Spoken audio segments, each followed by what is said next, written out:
Segunda carta do apóstolo Paulo aos Coríntios, capítulo 10 e o verso de número 4. Vou repetir, segunda carta do apóstolo Paulo aos Coríntios, capítulo 10 e o verso de número 4. Porque as armas da nossa milícia não são carnais, mas sim poderosas em Deus para a destruição das fortalezas. Nós encontramos pessoas necessitadas, encontramos pessoas que pedem socorro e que se dirigem às instituições religiosas em busca de soluções para os seus problemas, do dia a dia, para os seus problemas espirituais. E nós vemos no decorrer dos dias que essas pessoas continuam necessitando de ajuda. Os doentes continuam doentes. Os perturbados continuam com as perturbações espirituais.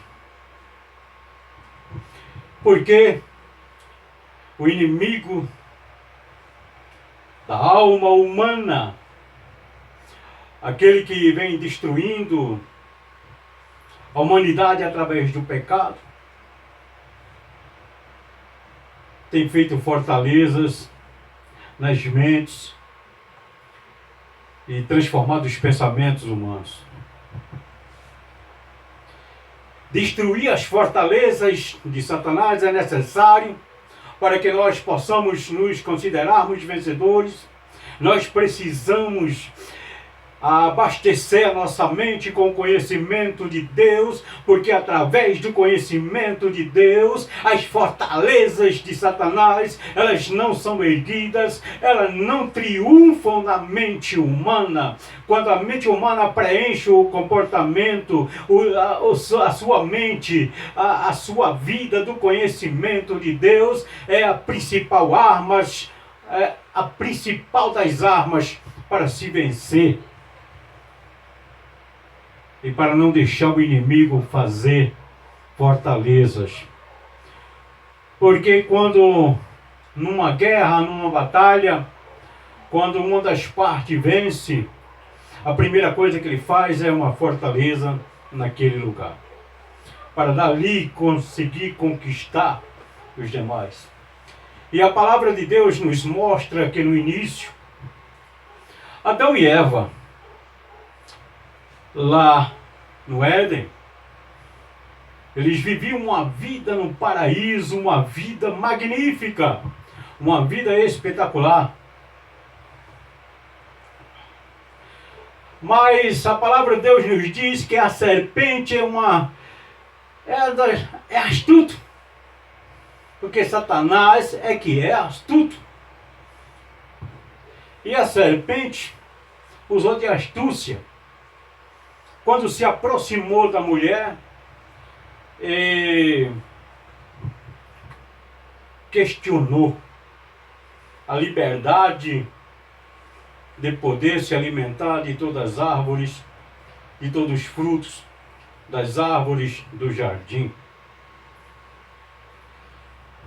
A serpente colocou no pensamento, na mente da mulher, que Deus não havia sido correto, que Deus não havia sido sincero, que Deus não havia sido totalmente honesto com eles. E na mente da mulher se formou uma decepção, se formou uma dúvida, e ela começou a questionar ao seu marido, começou a questionar Adão a respeito desta honestidade de Deus, desta sinceridade de Deus, porque ela colocou que em seu interior a decepção estava alojada. Já havia sendo construída, já havia sido edificada uma fortaleza de Satanás, do tentador. E naquela tentação, o homem, devido às constantes argumentações da mulher, ele resolve transgredir o mandamento, ele resolve transgredir aquela situação que ele havia sido ordenado. Ele resolve transgredir a lei de Deus. Sim, Eva foi enganada, porém Adão transgrediu de olhos abertos, ele transgrediu consciente. E a raça humana foi destruída. O pecado venceu. O pecado agora fez fortaleza na mente humana. Mas encontramos no decorrer do capítulo seguinte que Deus procura o homem. A graça de Deus vem à procura do homem. Não é que Deus não sabia onde o homem estava. Sim, sabia. Deus é onipresente. Mas Ele manifestou a sua graça ao chamar o homem. E pela sua misericórdia, o homem e a mulher foram expulsos do paraíso, para que ali eles não viessem a tomar da árvore da vida e viver eternamente condenados ao pecado. Porque a graça de Deus haveria de se manifestar mais na frente, através de Cristo Jesus. Adão e Eva saíram do paraíso, foram expulsos. E a história que nós conhecemos é que no decorrer da história, os seus filhos também, Caim veio a cometer um homicídio. E a história da humanidade tem sido cada vez pior, cada vez mergulhada em pecado, porque as batalhas têm sido perdidas, as pessoas têm sido vencidas pelo pecado. As fortalezas constantemente são erguidas nas mentes. E aí, o crescimento da maldade humana. Encontramos também, se formos falar de vários episódios que a Bíblia nos mostra, vamos levar a noite inteira. Vamos levar muito tempo para corrermos aqui, e eu escolhi o segundo ponto, passando agora por toda a história do Antigo Testamento, chegando ao Novo Testamento e ao início da Nova Aliança. A Nova Aliança, ela começa após a ressurreição de Cristo, a morte e ressurreição de Jesus Cristo. Até a morte de Jesus, a antiga aliança estava em vigor. E no início da igreja que Jesus fundou, com a sua morte e com a sua ressurreição, é a razão de nós estarmos aqui e termos fé na pessoa de Jesus, é através da sua ressurreição. A igreja primitiva fazia milagres. Os milagres aconteciam. Tudo ia maravilhosamente bem. Os coxos saltavam e glorificavam a Deus. Os aleijados podiam andar. Os paralíticos podiam caminhar, se levantarem. Os cegos podiam ver. Os mudos falavam. Os surdos ouviam. E os milagres estavam maravilhosamente acontecendo. Porque a igreja estava de portas fechadas para qualquer fortaleza do inimigo. Mas começou a aparecer os falsos ensinadores. Começou a aparecer os falsos ensinadores com as heresias na igreja. Os falsos ensinos se multiplicavam e as pessoas começaram a ter vários aspectos da sua fé. Uns ancoravam a fé na fama, outros ancoravam a fé na salvação, outros ancoravam a fé nas vantagens pessoais. E por que não dizer, alguns ancoravam a sua fé em títulos e status. E a Bíblia, no capítulo 4 do livro de Atos dos Apóstolos, vai nos mostrar uma figura muito importante, um personagem muito especial. José, que tinha como codinome Barnabé, o homem que estava interessado no crescimento do Evangelho, na multiplicação dos milagres. O seu interesse era ver a expansão e a multiplicação da solução dos problemas e a salvação das almas. Possuindo uma herdade, que era comum costume naquela época de várias pessoas que possuíam as suas propriedades, eles venderem e trazerem e deitarem a quantia aos pés dos apóstolos, para que ali fosse usado para alimentação, para manter aqueles que estavam sendo enviados para pregar o evangelho nas cidades circunvizinhas, para manter a igreja primitiva, para que todos pudessem ter algo em comum. E Barnabé assim procedeu. Vendeu uma de suas propriedades.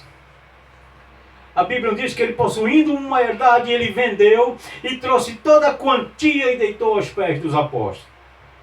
A Bíblia destaca ele porque, com certeza, este gesto, este ato, foi um ato muito observado por todos que ali estavam. Mas, porém, começou também a aparecer uma fortaleza querendo ser erguida, querendo ser formada naquela comunidade. Ananias e Safira, vendo tal gesto de Barnabé e vendo que ele foi destacado, colocaram em seu coração vender uma propriedade, reter parte do valor, porém dizer, levar parte do valor até ali para ofertar, porém dizer que o valor daquela propriedade tinha sido somente aquele. E conhecemos a história. Os milagres estavam acontecendo. A igreja primitiva não poderia se corromper. A igreja primitiva não poderia deixar que as fortalezas começassem a estragar o espírito de vida, o espírito que estava resolvendo os problemas das pessoas, o espírito que estava curando os doentes, o espírito que estava libertando aqueles que estavam cativos, que é o Espírito Santo de Deus. Através do Evangelho, ele estava libertando na igreja primitiva. E Pedro, o dom do discernimento de espírito, o Espírito Santo, através de Pedro no discernimento, entendeu que aquele espírito estava querendo vencer, que aquele espírito estava querendo fazer uma fortaleza no início da igreja primitiva, da igreja que Jesus sempre falou e fala: as portas do inferno não prevalecerão contra a minha igreja. Sabemos da história que ele foi sepultado quando negou, quando mentiu. 3 horas depois, Safira também foi morta, porque constatou, confirmou a mentira. Eles resolveram mentir ao Espírito Santo de Deus.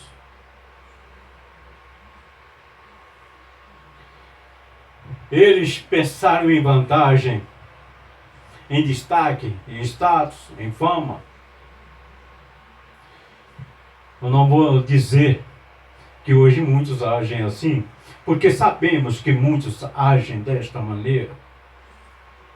A corrupção da fortaleza que não foi erguida naquela época tenta se erguer hoje em muitos lugares.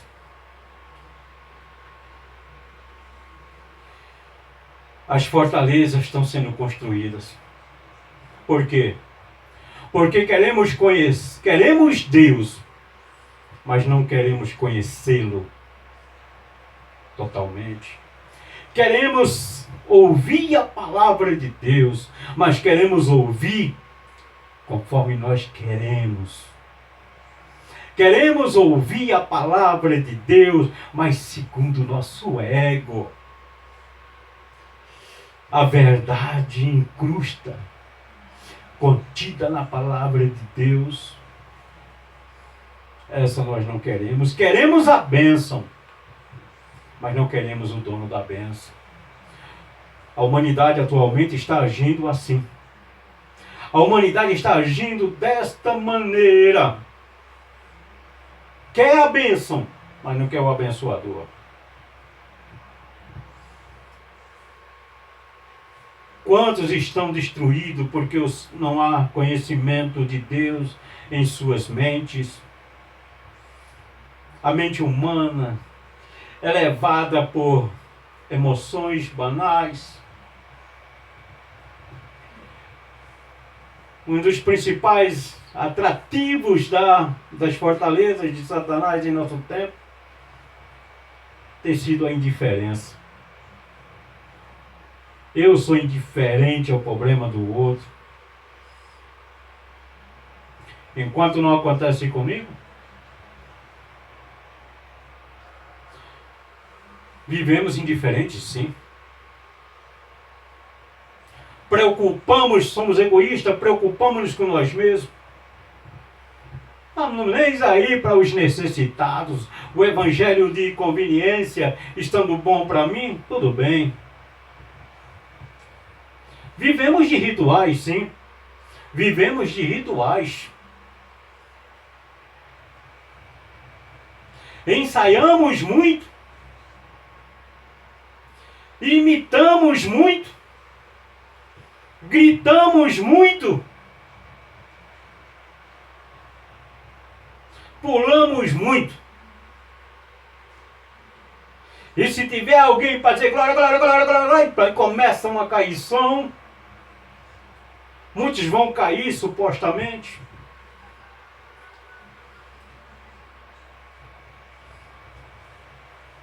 As heresias têm se espalhado.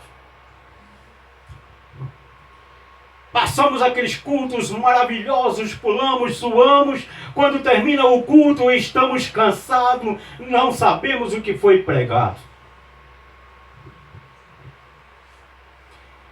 Os doentes que vieram doentes, saem também doentes, continuam doentes. Os necessitados continuam necessitados. Os endemoniados continuam precisando de uma camisa de força. É a verdade.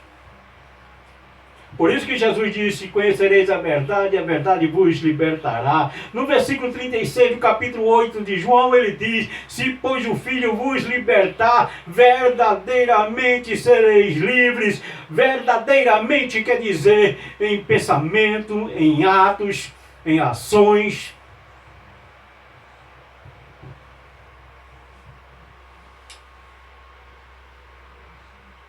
Verdadeiramente livres. Essa é a força, o poder do Evangelho. Em muitos lugares encontramos um Evangelho frio, um Evangelho calculado. Hoje até parece que o diabo se converteu e deixou de ser ruim. Até parece que ele está bonzinho, que ele não faz mais maldade, que ele não tenta, porque a prosperidade é pregada de tal maneira que todos podem alcançar e muitos continuam na pobreza extrema, pobres do conhecimento de Deus, ricos às vezes financeiro, tendo riquezas que estão sendo possuídos pelas riquezas. Não é pecado ser rico, mas é pecado deixar-se a riqueza possuir. Abraão era um dos mais ricos, mas a riqueza não o possuía. Hoje buscamos um avivamento.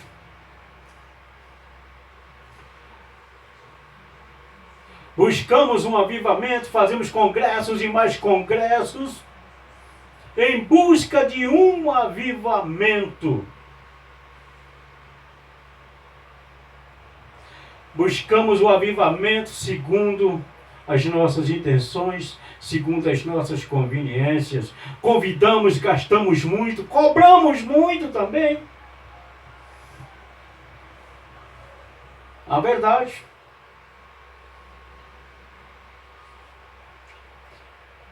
Tem que ser sim, sim, não, não. Não é isso? O que passar disso é procedência maligna. É isso que nós estamos fazendo hoje. Fazemos congresso, cobramos caro, pagamos caro. O mercado da palavra de Deus está tirando dos pobres e necessitados o verdadeiro acesso à salvação. Não é a igreja, somos nós que estamos fazendo isso. Não é a igreja de Cristo. A igreja de Cristo é o organismo e nós precisamos continuar dando vida a este organismo, porque é o organismo que cura, é este organismo que sara as doenças, é esse organismo que conduz o homem à salvação. A igreja, a organização, está corrompida, infelizmente. Buscamos o Espírito Santo aos nossos métodos. Condicionamos ele, tal dia, tal horário que você vai agir. Buscamos trazer o Espírito Santo e não buscamos o que o Espírito Santo nos traz. Buscamos trazer o Espírito Santo e não buscamos o que o Espírito Santo traz. Eu estou pregando sobre a misericórdia de Deus para que nós possamos destruir fortalezas de Satanás. Eu estou pregando sobre a graça de Deus para nos fortalecer, para que nós possamos destruir fortalezas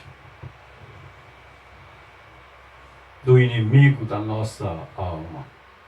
Porque queremos a salvação. Nós não podemos continuar brincando de igrejas. Essas fortalezas que têm sido erguidas, temos que deixarmos de lado, olharmos para frente, voltarmos à santidade necessária à igreja.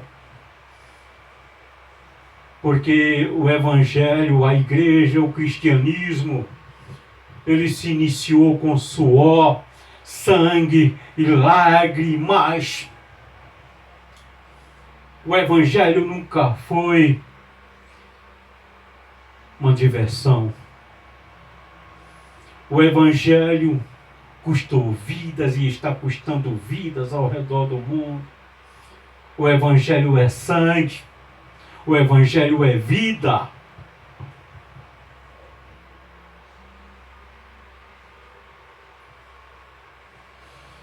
Foi assim que o cristianismo surgiu. Foi assim que Jesus disse Eu não vim trazer paz, eu vim trazer guerra. Porque estamos em guerra. O reino de Deus precisa ser mantido à força, precisa ser tomado daquele que está tentando nos tirar.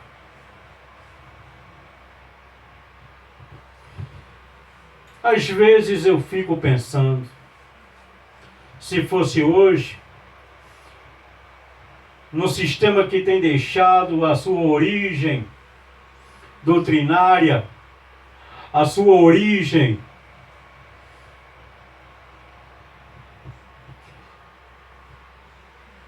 ter abandonado as origens iniciais do Evangelho.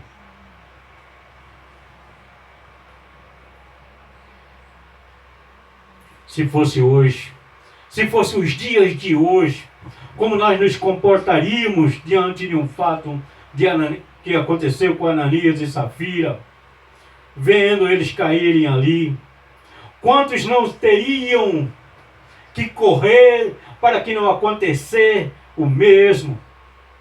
Para que não aconteça o mesmo se fosse hoje?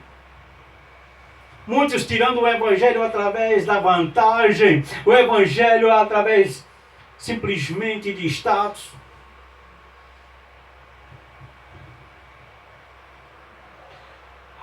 Hoje, eu creio que em muitos lugares Ananias e Safira seriam aplaudidos de pé,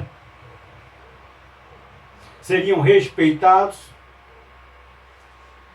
Porém, os Barnabés seriam perseguidos.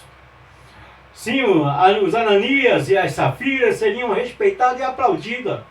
E os Barnabés já estão sendo perseguidos. Mas que o Senhor tenha misericórdia e levante muitos mais Barnabés. E levante também homens comprometidos com este Evangelho.